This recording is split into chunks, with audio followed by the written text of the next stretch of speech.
नमस्कार साथियों। आज बात कर रहे हैं देश के सबसे बड़े मुद्दे का। कल भारत देश का सबसे बड़ा मुद्दा था मीडिया खेमों से लेकर के भारतीय जनता पार्टी के आईटी सेल तक, आरएसएस से लेकर के हिंदू संगठनों तक और भारत देश के वो पूरे मिडिल क्लास के भीतर जिसने शायद अब हिंदू राष्ट्र पसंद आने लगा, जिन्हें उसने जो सेलिब्रेशन किया, जो पूरे देश के भीतर जिस प्रकार के पटाखे जले, दिवालियां मनाई गई, चारों ओर जो है सो राममय था पूरा देश। उसकी तारीख के ऊपर आज हम चर्चा करेंगे। तारीख 22 जनवरी जो कल था। साथियों, हम लोग सबको पता है कि 22 तारीख को लेकर के तमाम धर्माचार्यों ने, ज्योतिषाचार्यों ने, दो शंकराचार्यों ने ऐतराज जताई थी। उनका सीधा सीधा कहना था कि ये पूष माह चल रहा है, पूष का महीना है, इसके 25 तारीख को जब पूर्ण माह होगी तब तक कोई शुभ मुहूर्त रामलला के प्राण प्रतिष्ठा का नहीं हो सकता है। एक और ऐतराज जता रहे थे कि मंदिर अभी अपूर्ण है, मंदिर अधूरा है, मंदिर शिखर पूरा नहीं हुआ है और अधूरे मंदिर में शास्त्र सम्मत से प्राण प्रतिष्ठा कभी भी संभव नहीं है। लेकिन असल बात जो है ये होता है कि 22 जनवरी को ही क्यों चुना गया रामलला के प्राण प्रतिष्ठा कार्यक्रम को। काफी सारे लोगों का यह मानना है कि पीएम मोदी के पास कोई भी रिपोर्ट कार्ड नहीं, पीएम मोदी के साथ कोई कुछ उपलब्धियां ऐसी नहीं है कि जिसके जरिए वो 2024 के लोकसभा चुनाव के मैदान में उतर सके और मंदिर मुद्दे को बालाकोट सर्जिकल स्ट्राइक की तरह मंदिर को भी दोहराना चाहते हैं। लोग जानना चाहते हैं कि अगर तारीख 25 जनवरी के बाद होती तो क्या राजनीतिक मुद्दा नहीं बनता। शंकराचार्य का सीधा सीधा कहना था ये धार्मिक आयोजन है, एक राजनीतिक इवेंट है, पॉलिटिकल इवेंट है, इनके जरिए पीएम मोदी लोकसभा चुनाव में उतरना चाहते हैं। लेकिन फिर वही बात कि अगर ये आयोजन 25 जनवरी के बाद होती, फरवरी महीने में अगर होता, तो क्या पीएम मोदी लोकसभा चुनाव में इसका फायदा नहीं होता। एक सवाल और उठता है कि जो पीएम मोदी इस रामलला के सहारे, इस राम मंदिर के सहारे चुनावी मैदान में उतरना चाहते हैं, क्या असल में वो जीत की गारंटी है। हर कोई जानता है कि हिंदुत्व और रामलला की राम मंदिर उनके लिए एक ऐसा नैरेटिव है जिसके जरिए वो विपक्ष को इसमें फंसाना चाहते हैं, घेरना चाहते हैं और बुनियादी मुद्दों से वो ध्यान भटकाना चाहते हैं। लेकिन ये लोगों का कहना है कि ये 22 जनवरी के बाद भी हो सकता था। कौन रोक सकता था उद्घाटन। सुप्रीम कोर्ट के जरिए जो निर्णय आया था, उस निर्णय को, उसके ऊपर अगर विपक्ष की सरकार होती तो भी उस पर करती, क्योंकि वो सर्वोच्च न्यायालय के निर्णय था। लेकिन 22 जनवरी 2024 को रामलला का प्राण प्रतिष्ठा करने के पीछे क्या कारण था, ये भी सवाल बार बार लोग उठा रहे हैं कि प्रधानमंत्री ने मंदिर के उद्घाटन की तारीख को जांचने परखने के लिए और मंदिर ट्रस्ट के लोगों ने, चाहे वो नृपत मिश्रा साहब हो, चाहे चंपत राय हो, क्या वो धर्माचार्यों से विचार विमर्श नहीं किया होगा। ऐसा बिल्कुल भी नहीं होगा, जरूर किया होगा। और ये सामान्य सी बात है कि पूष माह की 25 तारीख तक कोई मुहूर्त नहीं था, फिर भी 22 जनवरी को चुना गया ये दिन, तो इसका सीधा सीधा मकसद कुछ और होता है। नरेंद्र मोदी जी देश के वर्तमान प्रधानमंत्री और प्रधानमंत्री से पहले वो आरएसएस के प्रचारक रहे हैं। अब हम आपको वो आरएसएस की वैचारिकी की तरफ बात करते हैं और ये 22 जनवरी को पूरा खंडन करेंगे कि आखिरकार 22 जनवरी को ही राम मंदिर के उद्घाटन, रामलला के प्राण प्रतिष्ठा कार्यक्रम के लिए डेट क्यों चुना गया। ये आरएसएस का 100वां साल है। जब 1925 में आरएसएस का गठन हुआ था तो अब शायद धर्म से कर्मा तमाम हिंदूवादी संगठन जो थे, उसमें हिंदू महासभा थे, रामराज परिषद थे, इन सब के साथ मिलकर के वो इस देश को हिंदू राष्ट्र बनाना चाहते थे। और एक ऐसा हिंदू राष्ट्र जिसकी कल्पना वह नागपुर या फिर आरएसएस के भीतर वहां से बैठ करके होनी थी, जिसके भीतर मनु स्मृति का विधान। और शायद इसीलिए जब संविधान सभा के भीतर संविधान को पारित किया गया और वो तारीख जो 26 नवंबर 1949 को जब संविधान को पारित किया गया, 2 वर्ष का ज्यादा का समय लेकर के संविधान सभा को तमाम प्रख्यात विद्वानों ने स्वतंत्रता सेनानियों ने काफी बड़े बड़े बुद्धिजीवी, जिसमें प्रारूप समिति का बतौर अध्यक्ष डॉक्टर अंबेडकर को चुना गया था। डॉक्टर भीमराव अंबेडकर उस समय के कानून के सबसे बड़े जानकार, सबसे बड़े ज्ञाता थे। नेहरू और पटेल तो चाहते थे कि कोई वेस्टर्न देश से जो है कोई संविधान विद्ता हायर कर ले और उसके जरिए संविधान लिखवा दे।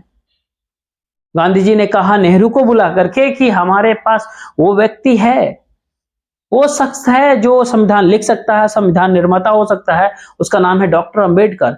और तब डॉक्टर अंबेडकर को उस सभा में ले गया गया और अध्यक्ष बनाया गया। और उन तमाम लोगों के जरिए वो जो संविधान पारित होता है 26 नवंबर 1949 ईस्वी को, उसके ठीक 3 दिन बाद यानी 30 नवंबर के 1949 को आरएसएस के मुखपत्र ऑर्गेनाइजर ने जो लिखा, उस पे जरा गौर फरमाने की जरूरत है। ऑर्गेनाइजर में लिखा गया था कि इस संविधान के भीतर कुछ भी भारतीय नहीं है, ये संविधान विदेशी है और भारतीय इसलिए भी नहीं है क्योंकि इसके लिए मनु की संहिता नहीं है, इसलिए हमें स्वीकार नहीं।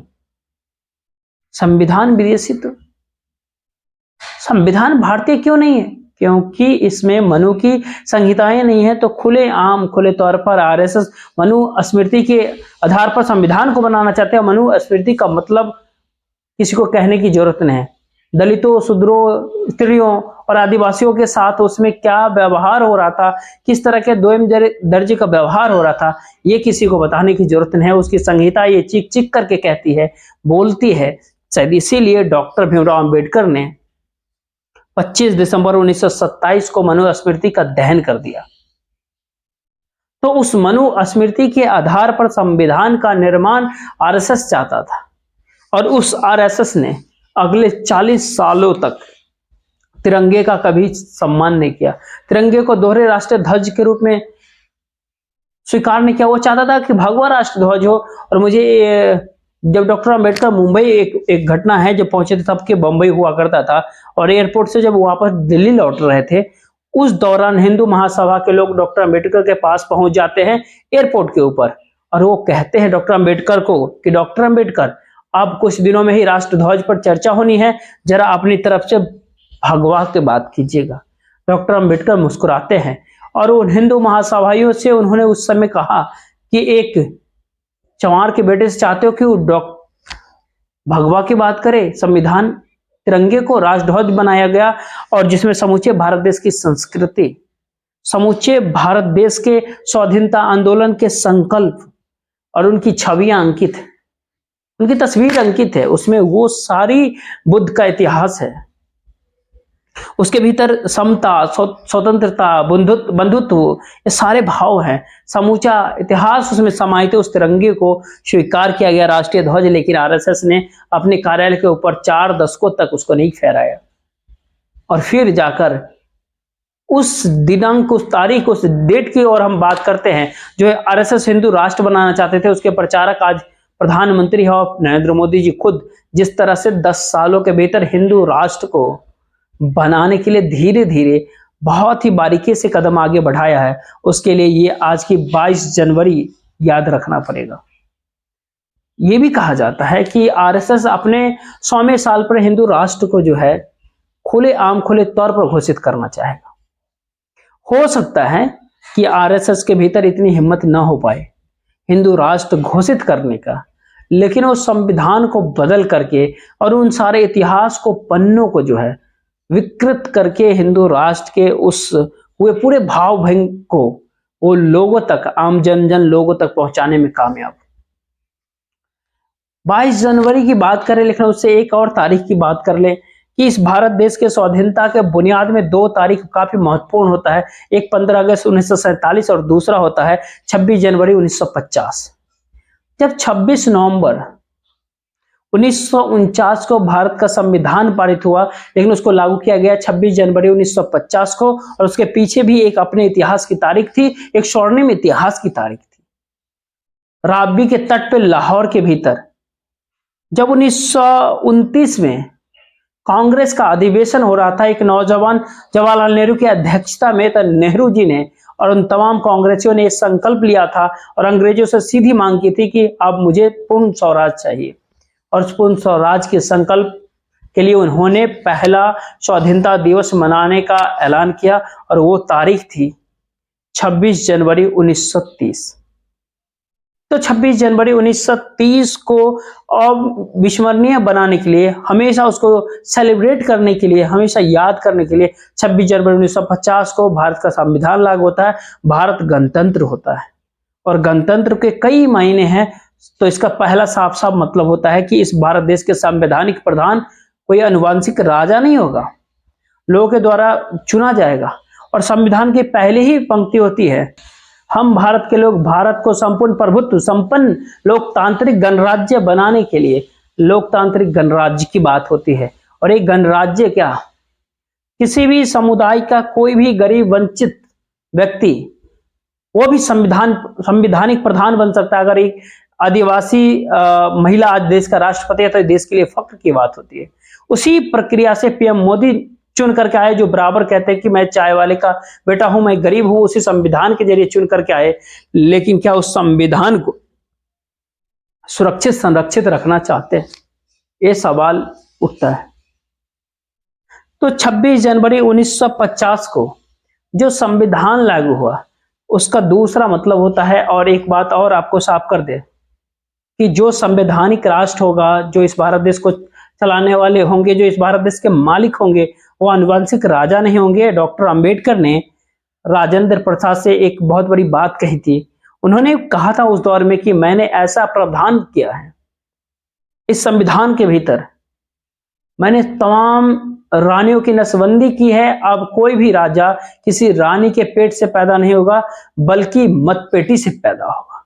यानी विधायक, मंत्री, सांसद, प्रधानमंत्री, राष्ट्रपति, कोई भी व्यक्ति अब किसी आनुवंशिक राजा के घर से नहीं आएगा, बल्कि किसी भी मां का बेटा, किसी भी गरीब मां की बेटी भी प्रधानमंत्री और राष्ट्रपति देश के सर्वोच्च पद पर बैठ सकते हैं। फिर अगला, उसी संविधान के जरिए इस भारत देश के समूचे नागरिकों को वह सारे संवैधानिक अधिकार मिले जिसके जरिए उनकी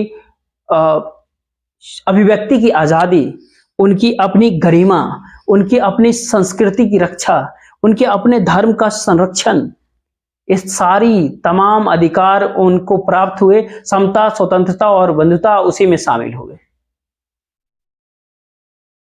तो क्या फिर उस तारीख को जमींदोज करने के लिए और लोकतांत्रिक गणराज्य को, उन मूल्यों को ध्वस्त करने के लिए इस तारीख को चुन लिया गया? अब फिर मैं बात करता हूं कि दरअसल ये जो 22 जनवरी को रामलला के प्राण प्रतिष्ठा कार्यक्रम की जो तारीख चुनी गई, ताकि 26 जनवरी की तारीख को कमजोर किया जाए और लोगों के मन में जो गणतंत्र की भावना उसको धर्म तंत्र में तब्दील किया जाए। और ये कोई पीएम मोदी पहली बार ऐसा नहीं कर रहा है। कुछ दिन पहले अगर बात करें